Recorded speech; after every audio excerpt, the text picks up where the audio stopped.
Something terrifying is happening in China. Unknown chemicals spray day and night over rural fields, bees dying en masse. Continuing with yet another disturbing report about drones spraying unknown substances. Recently, the skies above China's golden rapeseed fields have suddenly become unusually crowded. It wasn't birds or bees flying around, but large drones flying low and continuously spraying unidentified chemicals day and night. In one rural area, a farmer gripping a long-handled hoe mustered all his strength and hurled it at a hovering drone. "Did you ask for my permission before spraying chemicals on my land?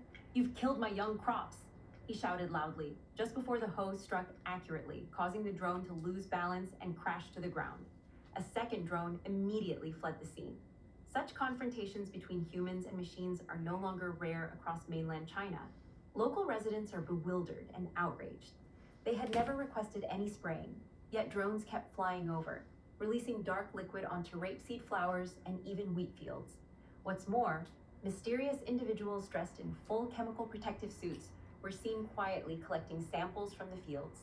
One farmer asked his neighbor in confusion, "What are those two people doing in the field? They're covered from head to toe. Are they spraying something toxic?" No one knows the answer. What they do know is that since the drones appeared, the bees, the most important pollinators in agriculture, have begun disappearing in large numbers. Videos spreading across the internet show bees flying erratically everywhere, even entering people's homes. One video even captured a factory surrounded by swarms of bees, as if the bees knew the drones were spreading poison and chose the factory as a relatively safer refuge compared to the fields. The damage is real and severe. A beekeeper in Tianmen, Hubei province, reported that the spraying occurred around the clock, sometimes hitting the same area 2 or 3 times. Mr. Liu, with 7 to 8 years of beekeeping experience, watched his once thriving hives shrink to a fraction of their former size. Mr. Zhang in Yunnan, with nearly 30 years of experience, had 400 hives but suffered losses this year estimated at over 200,000 RMB at market value. In another area, more than 3,000 hives reportedly vanished completely. According to one beekeeper, nearly half of the calls he receives from across the country are reports of bee poisoning. This year's scale is unprecedented. Previously, only about 1% of beekeepers reported incidents, but now the problem has spread widely. The Chinese government calls this the Unified Pest Control Campaign using drones. In Dachuan City, Hubei province, more than 440,000 mu of rapeseed entered the flowering stage, and local authorities deployed over 280 drones, along with 30 professional pilots. Officials praised the initiative for reducing pesticide use by 30% and contributing to rural revitalization.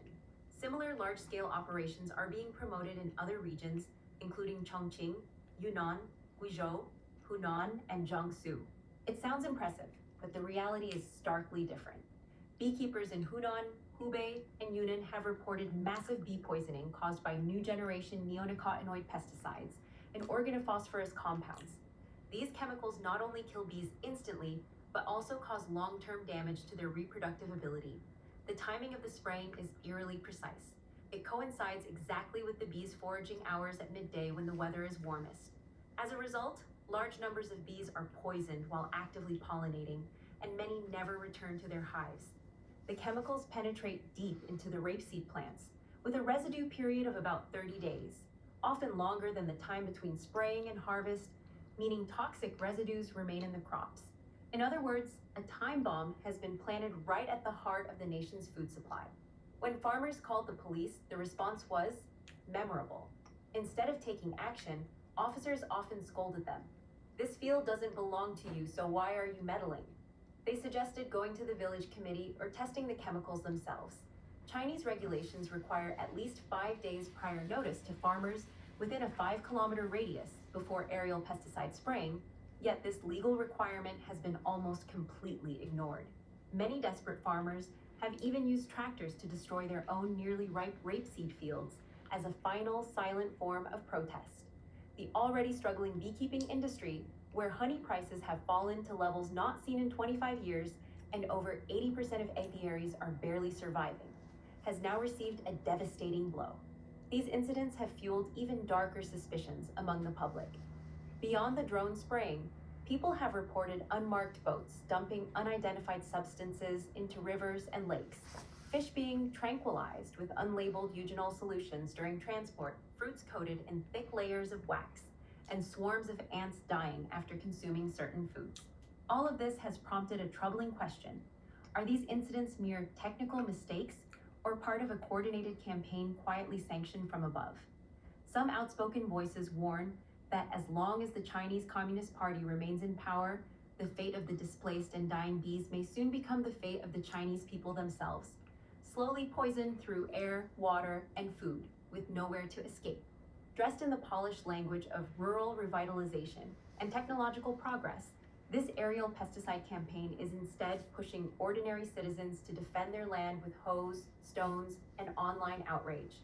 As bees perish, harvests fail, and public health hangs in the balance, the episode stands as a grim warning.